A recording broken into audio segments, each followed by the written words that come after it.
Thank you, Madam Speaker. I join my colleagues in condemning the actions, utterances, and unqualified statement by one Rigathi Gachagua. Mr. Speaker, this country, courtesy of our citizens, gave Gachagua an opportunity to serve as the Deputy President of this country. For 2 years, Madam Speaker, Gachagua never outed anyone to support the government or to execute on behalf of the presidency and the people of Kenya any developmental activity. Mr. Speaker, what Gachagua is known for is only one, talking about Mlima. Talking about Mlima. That has been his speech for 2 years. Mr. Gachagua is known for amassing wealth for 2 years. He never spoke about the poor of his country. He never stood to prosecute matters relating to our children. He never took time to execute any matter to do with the mothers. He never took time to execute any matters to do with the whole members of this country. Mr. Speaker, now this man was impeached, and the only thing that he can do is continuously insult people. Mr. Speaker, Gachagua's history on the media is insulting the president. Madam Speaker, Gachagua's statement on the media is insulting members of parliament. Madam Speaker, Gachagua's statement is insulting the same mothers who gave birth to him. That whatever empowerment that we are doing, we are just spending money without taking consideration of his views. Madam Speaker, this man is so selfish that we know for the time that he was in government, his activities were only to purchase hotels, to purchase land, to purchase expensive things. That was he has been doing. Now the tap has been closed. Mr. Speaker, we cannot allow him to turn this country into war just because it's okay. Madam Speaker. Members, why are you raising your hands? Use your cards. Use your cards.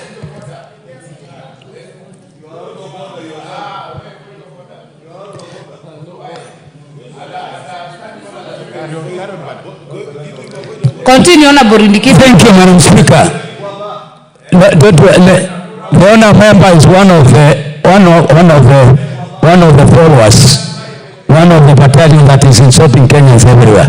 Madam Speaker, today you notice that Mr. Gachagua is known for organizing criminal activities. Madam Speaker, we know for sure this man is the one who organized what is circulating in the media today, that one honorable member of parliament, Madam Speaker, has been hijacked, has been abducted. Yet he was with him an hour before that. Madam Speaker, he is known to run to hospital even when there was a matter of impeachment. Madam Speaker is the chief advisor of Honorable Kombodi. When Honorable Kombodi was insulting us, saying that we have been given money. Madam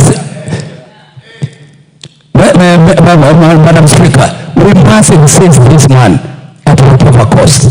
Madam Speaker, he is teaching Kenyan bad manners because he is a comfortable man. He is one man who should not be encouraged in this country to continue doing what he is doing. Mr. Speaker, we have seen even he has some battalions in Meru. People who are given an opportunity to serve this country, who failed, who are impeached. Somehow they survived. Now they are teaming up together. People who have failed are the people that he is managing this country, his politics with. Mr. Speaker, we have seen with Mutuli, who is a failure. We have seen Ritoli, who is a failure. We have seen all other failures, who are the ones who are trying to manage this country. We will not accept this kind of politics in this land. Let Kenyans be given the freedom to operate, to manage business, to manage development, and we have no time for that kind of a person. Thank you, Madam Speaker. Deputy Speaker. Thank you, Madam Speaker, for giving me this opportunity. I think as I listen to the discussions from my colleagues, we are discussing as if it's just bare facts. What we are discussing is crimes that have been committed by the former Deputy President. His crime are offenses that are set out in the National Cohesion and Integration Commission Act. And we even have past history where people have made utterances that were assumed to have been wrong, and they were not even guilty, yet they were arrested. So my issue here is, I'm also calling upon the chairperson of NCIC, Reverend Kobia. Reverend Kobia must act and not allow people to get over it. Because if we remember, prior to the 2022 elections, I remember 300 police officers were sent to Uasin County to arrest Honorable Oscar Sudi for making remarks that were not even hitting to the threshold of the National Commission and Integration Act. It was the same Reverend Kobia. We expect him to act. Similarly, we remember that Honorable Linturi again made some remarks, and he was picked at night. Yes, he mentioned that word in Uasin Gishu, and he was picked swiftly by the by the police and ferried to Nairobi at night for arrest. The same thing happened to Oscar Sudi. Why is it that the former deputy president has not been arrested? In fact, this house must hold the National Cohesion and Integration Commission to account, because they cannot have double standards when it comes to deal with people. You need to read the National Cohesion and Integration Act. And therefore, that is what we must say. And we, again, speaking as Member of Parliament for Uasin Gishu County, which bore the brunt of the post-election violence, we cannot allow anyone to mention that again. We made peace. The pastors and the old men had a meeting in Korusoi. That matter was settled, and we promised ourselves that we shall never mention it again. So on behalf of the people of Uasin Gishu County, we are very offended by the remarks of the former deputy president. Because in fact, statements have been issued by members of Uasin Gishu County where they said, we are not going to allow you to take us there. So such a person is not a leader, he's a criminal, and we should be discussing how we should have him arrested and charged for those crimes, contrary to the NCIC Act. Thank you, Madam Speaker. Honorable Oundo. Thank you, Honorable Speaker. Honorable Speaker, it is important for us as a country to accept the truth, reality, and leave the talk. Honorable Speaker, democracy is a process. Democracy is not an event. Honorable Speaker, an election is not conducted on the day of the election. It is a process. Honorable Speaker, many of us were here in 1992 when there were clashes after elections. Many of us were here in 2007, 2008 when the clashes happened. Honorable Speaker, and all those times, Honorable Speaker, they arose because our members were dissatisfied with the process leading to the final outcome. Honorable Speaker, I will be reluctant to bash anybody who raises a red flag. Honorable Speaker, a forewarned is a foreprepared. It is very insensitive for anybody in this country to believe that anybody who raises anything that could make better the management of the next election becomes a point to bash left, right, and center. Honorable Speaker, the danger we make in this country is to kill the messenger, hoping the message will go away. It is important we must listen. Even if the devil is talking to us, Honorable Speaker, allow the Kenyans to listen. There are obviously grievances. In the last election 2022, the charade that was Cherera for, I don't know, this category, is a matter, Honorable Speaker, should never be allowed to repeat in a decent and democratic country like Kenya. Honorable Speaker, therefore, as we debate here today, as we waste very important hours of Parliament, that could have debated more important things, more important matters, talking about somebody who is a political entity, as the guys on the other side are talking about. Let's listen to the point of order by...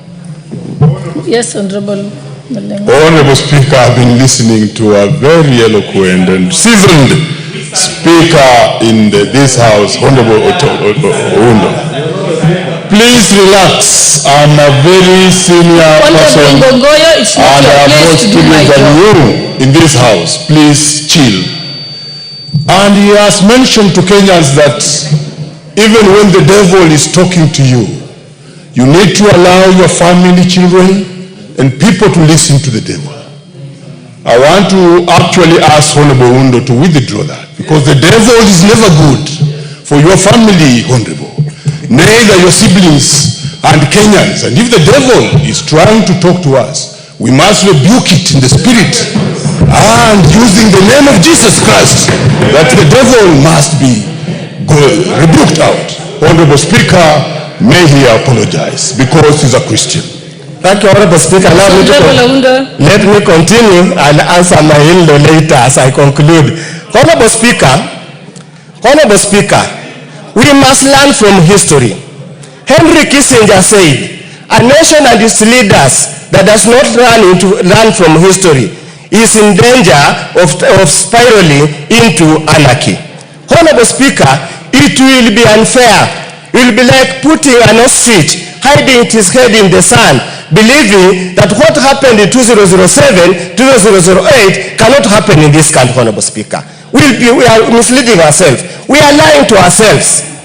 Let us not kill the message. Let's not kill the messenger, hoping the message will go away. Let's prepare for the next elections properly, adequately, and sufficiently to avoid any point anybody anywhere will feel that the election have not been held in a fair, transparent, and verifiable manner. The election, the appointment of managers of election, Kivuitu said he did not know who won the election. We went into war. If Raila Odinga did not restrain himself in 2022, when the Cherera said four said this was not an election properly done, we would have gone into abyss. I beseech you, I beseech the country, please remember the message, regard the messenger. You have already killed the messenger. I'm so surprised that men are running helter-scared of one single man who has got no vote, who has nothing. Men, style up. Thank you, Honorable Speaker. The Honorable Nyikar is left. The Honorable Irene Mayaka. Thank you, Honorable Speaker. Honorable Speaker, I stand to support this particular motion by my minority leader, the Honorable Junet. And Honorable Speaker, even as I speak, I'm a very sad person. Because, Honorable Speaker, first of all, the former Deputy President needs to be sued for destroying the image of Christmas in the children of this country, equating the 2007 post-election violence to a Christmas party. Honorable Speaker, those of us who have family members that had their homes ruined in Kericho, they had to walk all the way to Nyamira.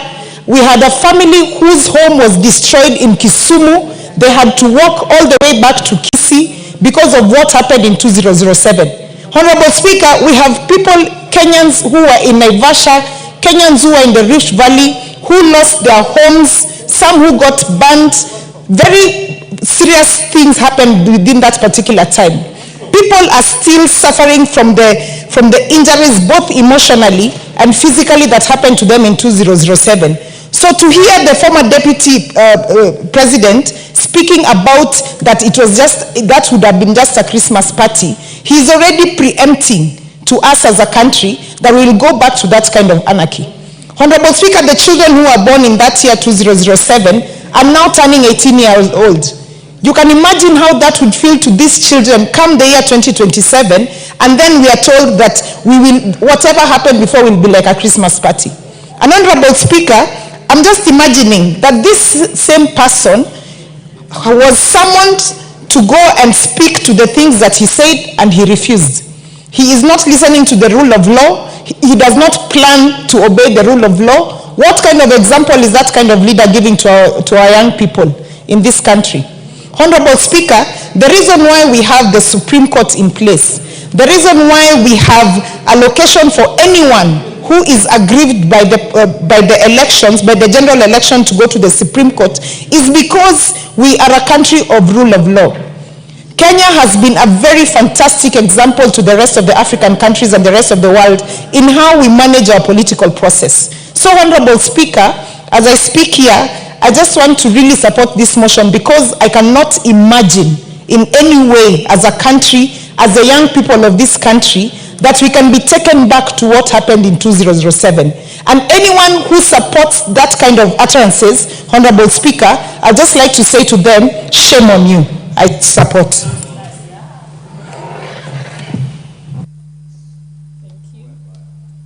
The Honorable Murugara, member for Tharaka. Thank you. Thank you very much, Madam Speaker. Madam Speaker, I also rise to support this motion, which is highly merited as we debate this afternoon. The correct position is that 2007 and early 2008 were years that we would not wish to actually remember. For the first time, because some of us were senior enough that time, we were in tears as we watched. Honorable Jane Kihara, the other members who don't have cards have come to request that they be given an opportunity, and if you're told to wait.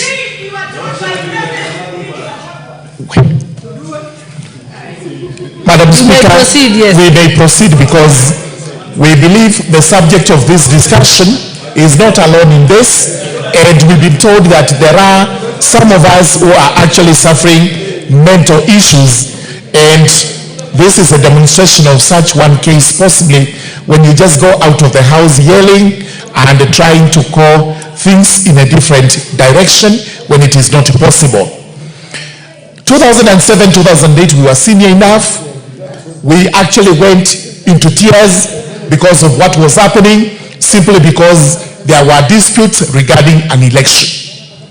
It therefore gives us a very heavy heart to hear the former Deputy President, GACHAGUA, calling that particular period as a Christmas season. And we should never, under any circumstance, ever have such words repeated in a country such as ours. And this is why we are saying nobody is above the law.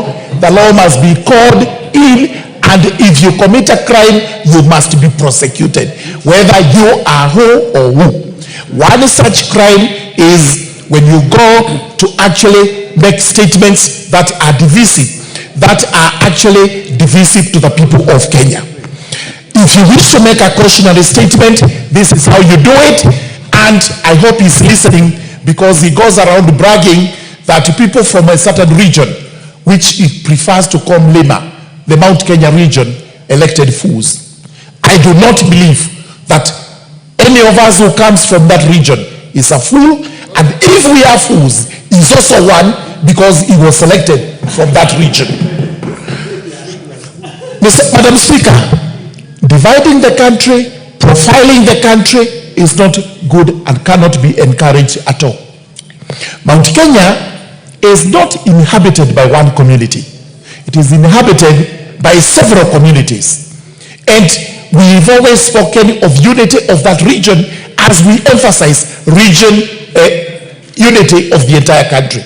So to isolate the rest of the communities, emphasize on one community, is actually to balkanize that community with a view to saying we will stand alone against the rest of the country.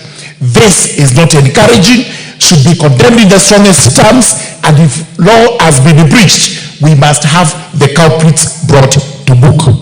We have always said this is how it's supposed to be done. You should listen to us. There is no problem with warning Kenyans that you should not rig elections. But we have always said, if you do so, we will meet you wherever the law provides we should be meeting. You will be dealt with in accordance with the law. There is nothing wrong with that. But to say that if you try to do this, we will bring turmoil, we will bring the country into war, it cannot be encouraged, because this is actually what caused the events of 2007-2008. Therefore, as we move forward, and it has been demonstrated through the acts of His Excellency the President, that we would want to have a unitary country, a country that is united. And this is the message he is taking across the entire country. This is why he went on to craft the broad-based government. This is the reason why he is actually sending his deputy president across the country to bring the people together. We must therefore preach unity at all times, and we should never be seen at any one time to try, divide, balkanize, or profile the people of Kenya in their ethnic communities. I do support this, Honorable Speaker. Thank you. Honorable Millie Adhiambo, member for Suba.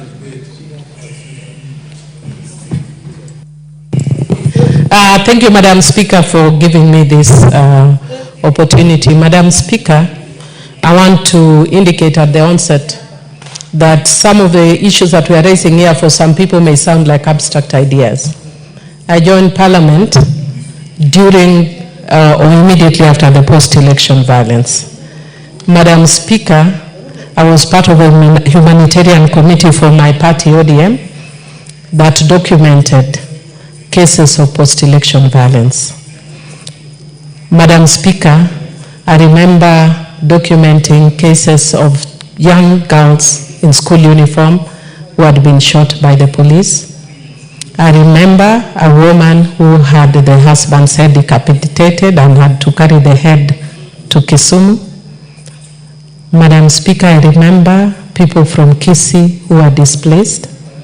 Madam Speaker, I remember people who are from central Kenya but in the diaspora who were displaced. We went to a specific camp where people were all displaced, but they were in different camps. There was a camp that had predominantly the Kikuyus, and then there was a camp that had the Luos, Luyas, and the Kisis. They were all with the same problem, but for ethnic reasons, they had been balkanized. Madam Speaker, I know that the country is in a mood for politicking. And you know, the tragedy in Kenya is we politic when we start politicking a day after elections. And for a stranger who would be visiting Kenya, you would actually think that the presidential elections are in 2 days' time. Madam Speaker, there's nothing wrong with that because Kenya is a fairly democratic country. But it is extremely unfortunate, Madam Speaker, if we can use language that would incite ethnic animosity and ethnic violence, that would create the kind of violence that we saw. Madam Speaker, the people who suffer in situations like that are women and children. Many women were raped and to date have not been compensated. Many children were killed. Madam Speaker, there's a young girl who has written a book which she gave to me, Madam Speaker. And in her book, she has documented that there were young children who were playing somewhere in the Rift Valley. And they were neighbors of all tribes. And the book is called Hop, Skip and Jump. She was called Scholastica somebody. Madam Speaker, she documents how she changed from being an innocent child to looking at her neighbors from a tribal lens. She was raped, she underwent violation, and she lost her childhood. Madam Speaker, there are things we cannot afford to joke with or play with. Madam Speaker, I would want to encourage the Deputy President, former Deputy President, that I know is feeling very bitter at the way things stand around. Madam Speaker, he feels that he actually fought and brought this government into power. And I'm sure it can feel very bad when you feel that you brought the government into power, and now you are the one who is outside watching from view, Sasa. Madam Speaker, the way to go about it is not through bitterness and anger, because there's a point that leadership becomes beyond you. I know he's only served one term in Parliament, so he may not understand. And half a term as a Deputy President. But Speaker, there is always opportunities. Let him relax because he says he's a man of God, or at least he says his wife Dorcas is a woman of God. Let them appeal to God and use their godly words to bring unity to the country. The there are things we don't joke around with, Madam Speaker. There are things we don't politic around with. And one of them is the peace and security of this country. In terms of sharing and having views and going around and talking to people, that's all very well. Kenya is a democratic country, but let's not ever dream